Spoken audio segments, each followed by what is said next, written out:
everyone, I welcome to all in my channel. So today our topic is company organisation. आज इस video में हम company के बारे में डिस्कस करेंगे। कंपनी का मीनिंग क्या होता है, कंपनी की कैरेक्टरिस्टिक क्या क्या होती हैं। इससे पहले की वीडियो में हमने सोल ट्रेड या फिर पार्टनरशिप के बारे में डिस्कस किया था।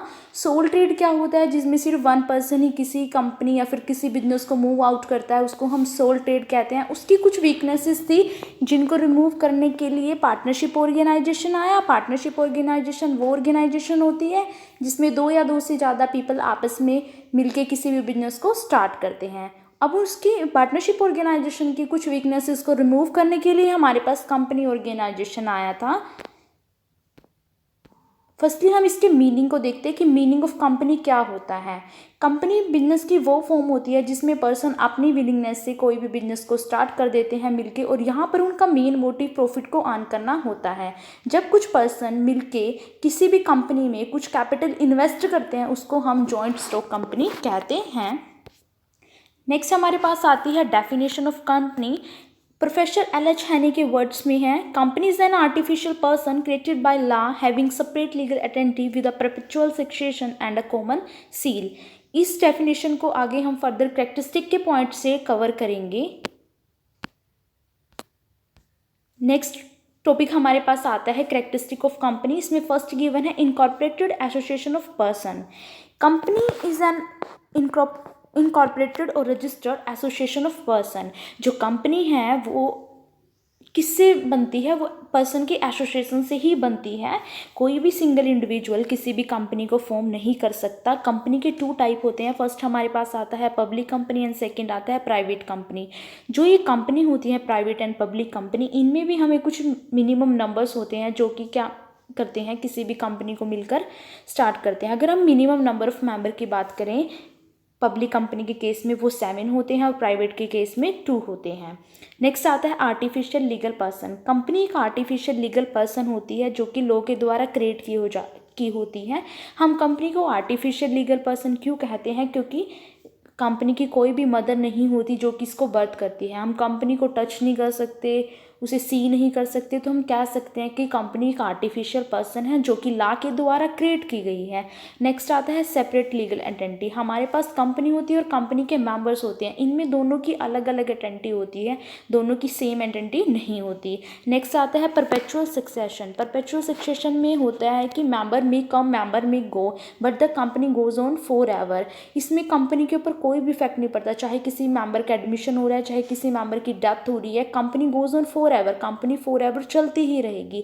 नेक्स्ट आता है लिमिटेड लाइबिलिटी। कंपनी के केस में जो मेंबर्स होते हैं उनकी लाइबिलिटी लिमिटेड होती है। नेक्स्ट आता है कॉमन सील। कंपनी एक आर्टिफिशियल पर्सन है तो वो अपने कभी भी सिग्नेचर नहीं दे सकती, तो इसके लिए कंपनी को एक कॉमन सील दी जाती है जो कि एक सिग्नेचर के वे में ही क्या करती है, वर्क करती है। नेक्स्ट इसमें टॉपिक आता है हमारे पास limitation of company organisations. Company organisations की कुछ लिमिटेशन होती हैं। फर्स्ट आता है डिफ़िकल्टी इन फॉर्मेशन। जब भी किसी कंपनी का फॉर्मेशन होता है तो वो बहुत ज़्यादा डिफ़िकल्ट या फिर एक्सपेंसिव एक्टिविटी होती है। क्यों? क्योंकि जब भी आप कोई भी कंपनी फॉर्म करोगे तो उसके लिए आपको कुछ डॉक्यूमेंट्स प्रिपेयर करने पड़ेंगे और उनको रजिस्ट्रार के ऑफिस में डिपॉजिट करना पड़ेगा। तो इन सब फॉर्मेलिटीज़ को पूरा करने के लिए आपका बहुत सारा टाइम एंड मनी का क्या होगा, कंज्यूम होगा। तो हम कह सकते हैं कि एक कंपनी ऑर्गेनाइजेशन को फॉर्म करना बहुत ही ज़्यादा डिफ़िकल्ट होता है। नेक्स्ट इसमें आता है लैक ऑफ सीक्रेसी।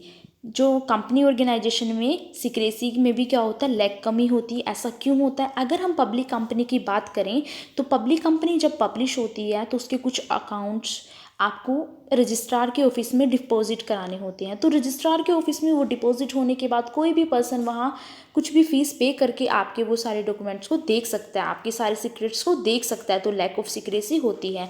नेक्स्ट आता है lack of motivation. Company organisation के केस में लैक ऑफ मोटिवेशन भी हो जाता है क्योंकि कंपनी ऑर्गेनाइजेशन में ओनरशिप और मैनेजमेंट दोनों अलग अलग होती हैं। तो जो ओनरशिप होती है वो किसी दूसरे पर्सन की हैंड में होती है और मैनेजमेंट जिसमें मतलब पीपल वर्क कर रहे होते हैं।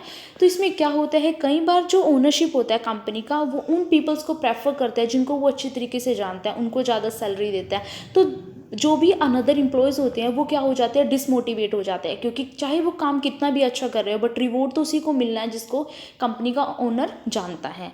तो इसके बाद नेक्स्ट पॉइंट आता है एक्सेसिव गवर्नमेंट कंट्रोल। गवर्नमेंट का कंट्रोल भी बहुत ज़्यादा रहता है कंपनी के केस में, जो भी day to day by activities होती हैं गवर्नमेंट उसमें इंटरफेयर करती रहती है। नेक्स्ट आता है डिले इन डिसीजंस। आपको पता है सोल ट्रेड के केस में सिंगल इंडिविजुअल किसी भी बिजनेस को रन करता है तो वो जल्दी से डिसीजन ले सकता है, बट कंपनी के केस में एक पीपल नहीं बल्कि बहुत सारे पीपल इसमें इंक्लूड होते हैं, तो डिसीजन सबसे पूछ के लिए जाते हैं, तो डिसीजन लेने में क्या हो जाती है, डिले, देरी हो जाती है। लास्ट पॉइंट इसमें आता है कन्फ्लिक्ट अमंग इन्वेस्टर्स। कंपनी के केस में इन्वेस्टर्स के बीच में भी बहुत सारे कन्फ्लिक्ट अराइज होते रहते हैं। So in this video we are covered topic what is company, definition of company, characteristic of company and limitation of company. If you like my video please subscribe my channel and do not forget press bell icon. Thank you everyone.